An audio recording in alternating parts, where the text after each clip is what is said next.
Yes, Korean banchan, the radish that's sweet and sour. Uncle BURPEEyoga is going to be making that today. And it's like the super easiest banchan to make ever, next to rice. But it's not really a banchan rice. I don't know. Let's go. Types of daikon. This is the Korean daikon.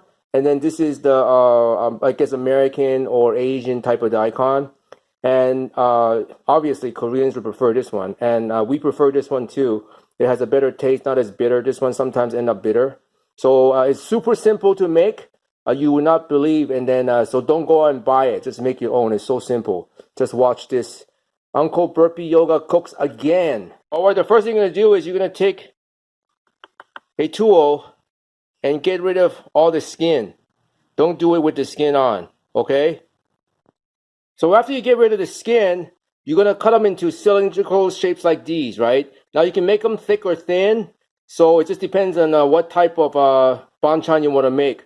If you make it thin, it'll marinate or yeah, it'll be faster for it to taste sour and sweet. Or you can make them thicker like this, right? And then it'll take a little while longer, but it'll be crunchier. So it's up to you. Again, there's no right or wrong way to do it. After that, we're going to cut. This is what I mean by cut them into blocks. You just chop them like this, okay? Any size you want. And you can also make little slices too. Now, this part is the most interesting. After you put them into little pieces of little blocks. What is this?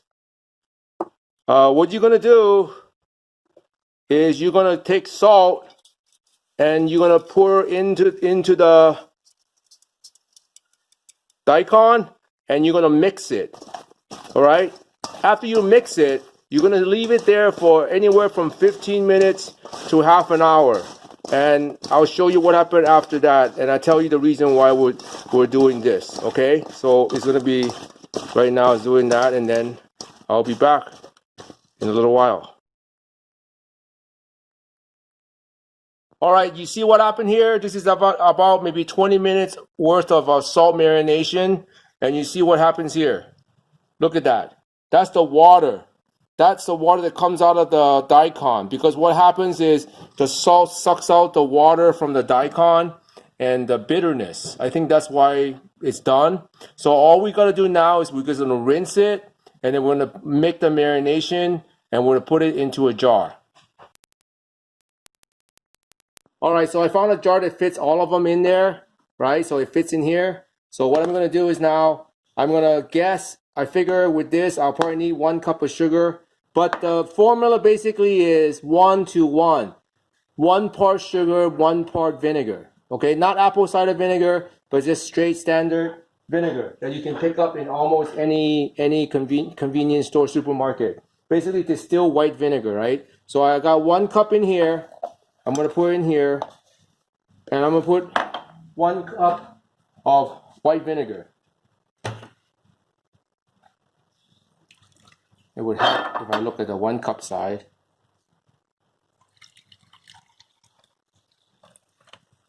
And if you don't want it too sweet, just don't use 1 cup. So you're going to take it in there, and you're going to stir it. Hold on now. I'm going to get a stir. So you're going to stir, stir, and stir. All right, so I stirred it for about 30 seconds. The sugar is mostly diluted or melted into the vinegar. So I'm going to open my jar. And I'm going to pour them in.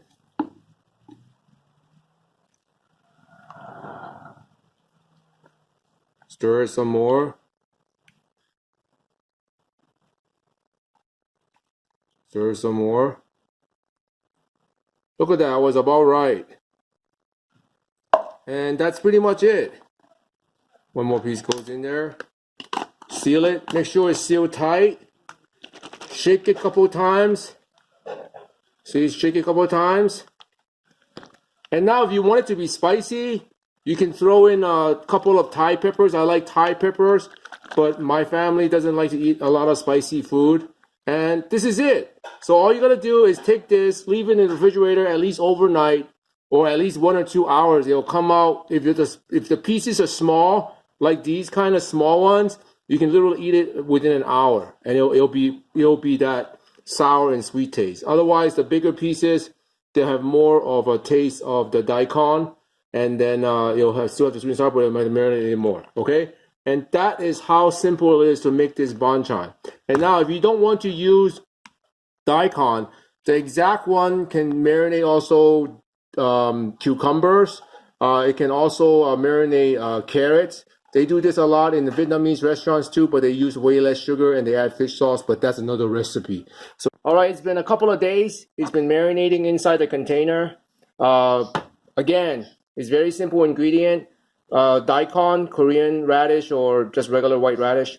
And then vinegar and sugar.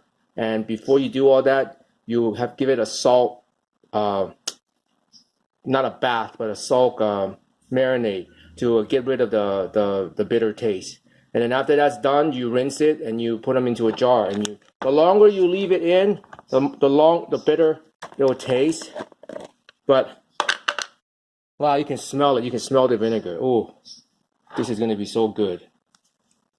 And usually I'll put it upside down in the. Usually I put it upside down in the refrigerator, so then these gets marinated first.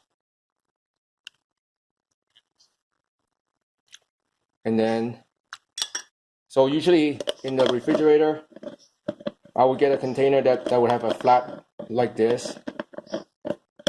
Whoops, this one is giving me trouble here. And then I would put it in like this. Now, the other thing that I use a lot too is I have a lot of jars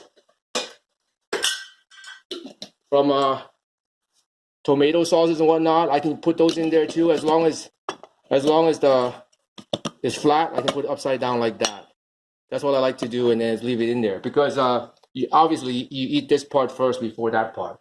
So that's pretty much how you can make it, and you can listen to one of my kids chew on it.